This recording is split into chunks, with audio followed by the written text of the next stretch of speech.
Halo semuanya, selamat datang di segmen rangkuman dan untuk kali ini kita akan membahas untuk latihan soal-soal persiapan ulangan tengah semester atau asesmen tengah semester mata pelajaran IPA kelas 7.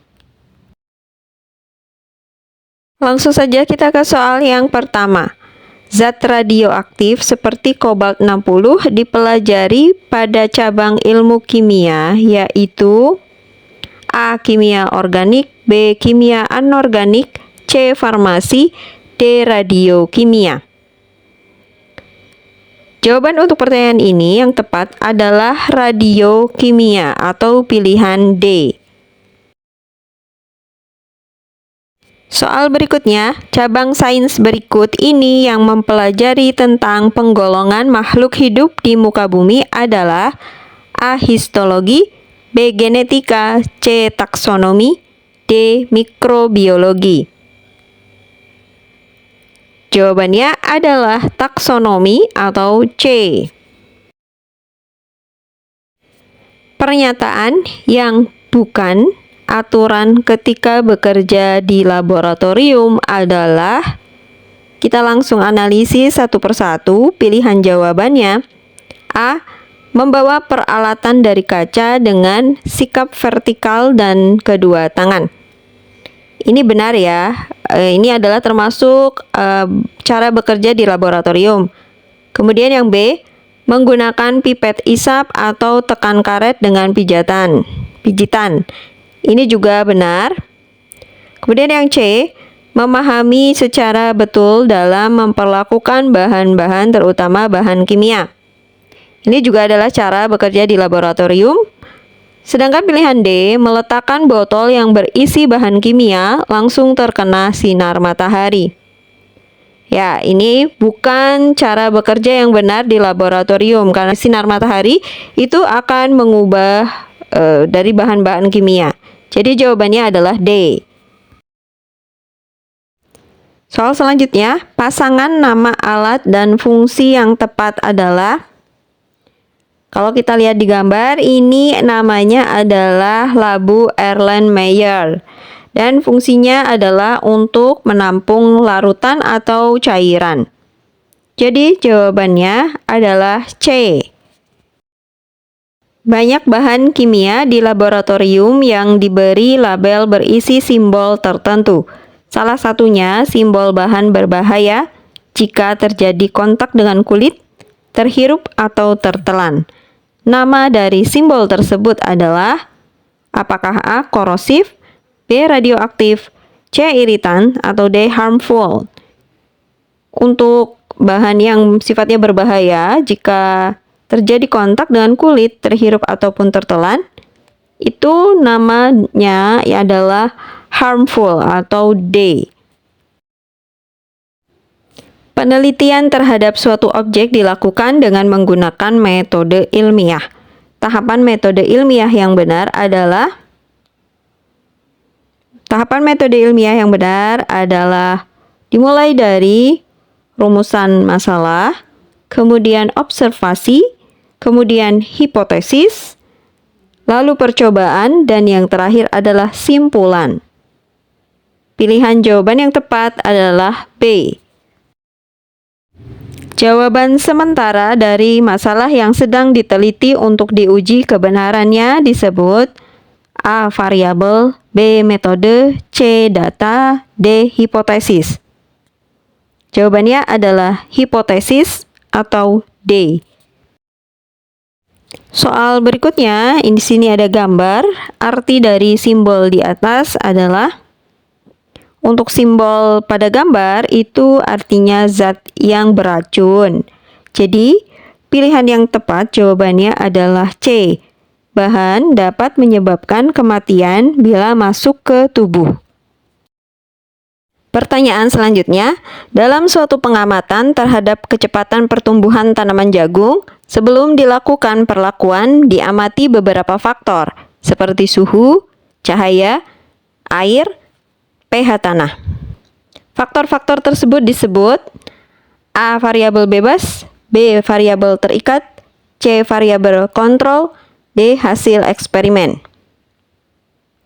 Jawabannya adalah C, variabel kontrol.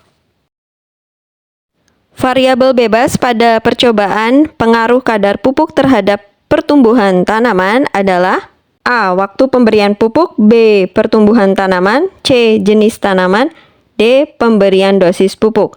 Variabel bebas artinya variabel yang dia diubah-ubah. Nah, untuk percobaan ini maka yang menjadi variabelnya adalah kadar pupuk atau D, yaitu pemberian dosis pupuk. Proses dalam penyelidikan IPA yang melibatkan panca indera termasuk menggunakan alat ukur yang sesuai adalah A. Pengukuran, B. Perumusan, C. Pengamatan, D. Perbandingan. Jawaban yang tepat adalah A. Pengukuran.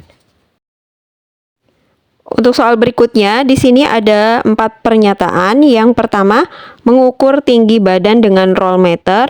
2. Mengukur panjang ruangan dengan menggunakan langkah kaki. 3. Mengukur diameter gelas menggunakan jangka sorong. 4. Mengukur panjang meja menggunakan jari-jari tangan. Pengukuran yang menggunakan alat ukur dengan satuan tidak baku ditunjukkan oleh nomor 2 dan 4. Jadi mengukur dengan menggunakan bagian tubuh yaitu langkah kaki dan jari tangan merupakan alat ukur yang satuannya tidak baku. Jawabannya C. Satuan dalam sistem internasional untuk mengukur besaran panjang waktu masa secara berturut-turut adalah jawabannya satuan dengan sistem SI untuk panjang adalah meter, waktu adalah detik atau sekon, dan massa adalah kilogram. Jadi jawabannya yang B. Sebuah mobil melaju dengan kecepatan 54 km per jam. Kecepatan ini jika dinyatakan dalam satuan meter per sekon atau m per s adalah jawabannya, kita ubah dulu 54 km ke dalam meter, yaitu 54.000. Dibagi 1 jam adalah 3.600 kon. Jadi, 54.000 dibagi 3.600. Hasilnya adalah 15 meter per sekon. Jadi, 54 km per jam itu sama dengan 15 meter per sekon. Jawabannya C. Hasil pengukuran volume batu berdasarkan gambar adalah, untuk menjawab pertanyaan ini, kita tinggal mencari selisih antara volume setelah batu dimasukkan dikurangi dengan ketika sebelum batu dimasukkan, atau 70 ml dikurangi 50 ml. Hasilnya adalah 20 ml. Jadi volume batunya adalah 20 ml. Atau jawaban pilihan yang D. Zat cair memiliki bentuk yang tidak tetap dan selalu menyesuaikan wadahnya. Hal itu disebabkan karena jawabannya adalah D. Partikel zat cair letaknya berjauhan namun tetap saling menarik. Wujud zat yang memiliki susunan partikel seperti di gambar adalah A. Padat, B. Cair, C. Gas, D. Plasma. Kalau kita lihat di gambar, maka partikel zatnya letaknya berjauhan dan bergerak bebas, sehingga wujud zat pada gambar ini adalah zat gas, C.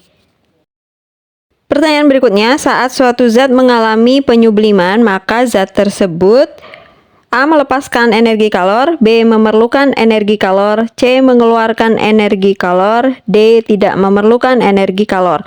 Menyublim artinya perubahan zat padat menjadi gas, dan ini adalah proses yang memerlukan energi kalor. Jadi pilihan jawaban yang tepat adalah B. Salah satu sifat dari partikel zat padat adalah jawabannya A. Letak partikel-partikel penyusunnya sangat berdekatan dan teratur. Hal yang terjadi ketika zat cair berubah menjadi wujud padat adalah jawabannya C. Molekul-molekul zat hanya bergetar dan berputar di tempatnya. Titik leleh dan titik beku air adalah sama yang berada pada suhu? Jawabannya B, 0 derajat Celcius.